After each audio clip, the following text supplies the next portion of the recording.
পাকিস্তান আমলে একজন বাঙালি কিন্তু সেক্রেটারি হতে পারেনি। একজন বাঙালি কিন্তু মেজর জেনারেল পর্যন্তও যেতে পারেনি, মাত্র মেজর হিসেবেই থাকতে পারত। একজন মাত্র কর্নেল ছিল।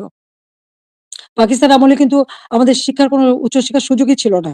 এমনকি বিদেশে যেতে হলে ওই পাকিস্তানের রাজধানীতে যেয়ে বিদেশের আমাদের পাসপোর্ট এবং ভিসা নিতে হতো। আন্তর্জাতিক ফ্লাইট করাচি থেকে নিতে হতো। সেটা আমার নিজের অভিজ্ঞতা আছে। ৬৯ সালে যখন আমি বিদেশে যাই, ওই করাচিতে যেয়ে থেকে ভিসা নিয়ে তারপর যেতে হয়েছে। কিন্তু দেশ স্বাধীন হবার পরে তো সেটা ছিল না। আমদানি-রপ্তানি ব্যবসা পূর্ববঙ্গে কেউ করতে পারত না। ওই পাকিস্তানে যেয়েই করতে হতো। কিন্তু আমরা স্বাধীনতা অর্জন করতে পেরেছি বলেই সকল সুযোগ আমরা পেয়েছি। আমাদের ছেলেমেয়েরা উচ্চশিক্ষার সুযোগ পেয়েছে। আমাদের মুক্তিযুদ্ধের ইতিহাস, আমাদের গৌরবের ইতিহাস, আমাদের বিজয়ের ইতিহাস। এই ইতিহাসকে মুছে ফেলতে পারবে না। আমি জানি এটা মুছে ফেলার চেষ্টা হচ্ছে। সংবিধানকে ধ্বংস করা, জাতীয় পতাকা ধ্বংস করা, অনেক চেষ্টাই করা হয়েছে। কিন্তু লাখো শহীদের রক্তের বিনিময়ে যে পতাকা পেয়েছি, যে সংবিধান পেয়েছি, যে স্বাধীনতা পেয়েছি, তা ওই কয়েকজন বুলডোজার দিয়ে ভেঙে গুঁড়িয়ে দেবে, এ শক্তি তাদের হয়নি এখনো। এটা তাদের দুর্বলতার প্রকাশ। তারা একটা দালান ভাঙতে পারে, কিন্তু ইতিহাসকে তারা ধ্বংস করতে পারে না। ইতিহাস কিন্তু তার প্রতিশোধ নেয়, এটাও তাদের মনে রাখতে হবে।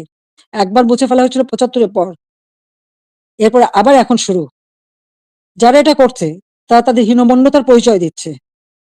তাদের কাছে বোধহয় বাংলাদেশের স্বাধীনতাটা পছন্দ হয় না। ওই পাকিস্তানিদের মানে অধীনে থাকা আর তাদের পদলেহন করাটাই তাদের বোধহয় পছন্দ। আজকে অন্তত আমরা বলতে পারি, জাতির পিতার স্বাধীনতার পর যুদ্ধ-বিধ্বস্ত দেশ যখন গড়ে তোলেন, তখনও কিন্তু ছাত্রছাত্রীদের বিনামূল্যে বই দিতেন। বিনামূল্যে কাপড়-চোপড় দিয়েছেন।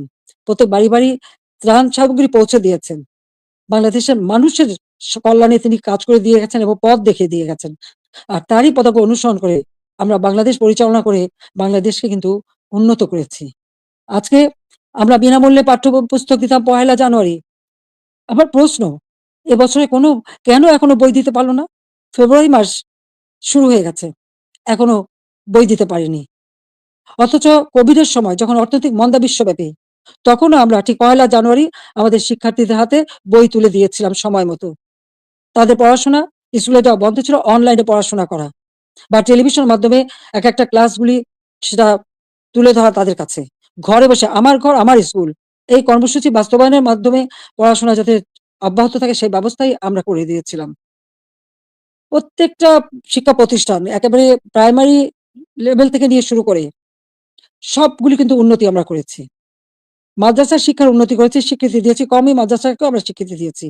এবং অনেক মাদ্রাসা আমরা সরকারিকরণ বা সেগুলি আমরা স স যাতে আমাদের সব রকম সহযোগিতা পায় সেই ব্যবস্থাও আমরা করে দিয়েছি। আমাদের শিক্ষা যাতে